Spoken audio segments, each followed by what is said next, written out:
নমস্কার।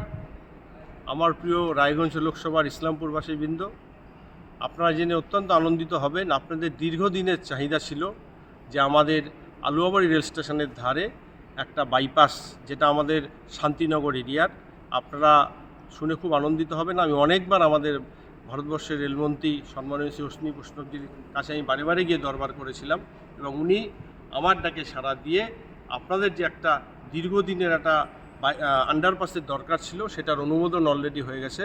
5,55,40,00,000 টাকা তার অনুমোদন হয়েছে এবং খুব তাড়াতাড়ি টেন্ডার হয়ে আপনাদের যে এই যে একটা কষ্ট, এই যে আপনাদের কাছে একটা রেল লাইনের ধার দিয়ে একটা যে বিভীষিকা ছিল, মানুষ যেতে পারত না, বিভিন্ন যারা পরিবারের প্রিয়জন অসুস্থ হতো তারা টোটো করে নিয়ে যেতে যেতে অনেক সময় সেই টোটোর মধ্যেই তাদেরকে মৃত্যুবরণ করে নিতে হতো।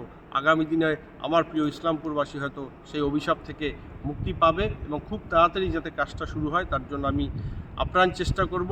এবং তার সাথে আপনারা গত লোকসভা নির্বাচনে আমাকে যেভাবে আশীর্বাদ করেছেন, আমি বলবো আরেকটু আমাকে আশীর্বাদ ও সাহস দিন। আপনাদের আরও কিছু কাজ রয়েছে, সেই কাজগুলো যেন আমি করতে পারি এবং আমি সর্বস্তরের সাধারণ মানুষকে এবং সর্বস্তরের রাজনৈতিক দলকে আমি অনুরোধ করব, আরও কিছু কাজ রয়েছে যেখানে হয়তো পৌরসভা এনওসি দিয়েছে কিন্তু এখনও আমাদের জেলা শাসকের করণ থেকে এনওসি পাওয়া যায়নি। সেই এনওসিগুলো গিয়ে গেলে একটা ফ্লাইওভারের ডিমান্ড রয়েছে, সেটাও হবে।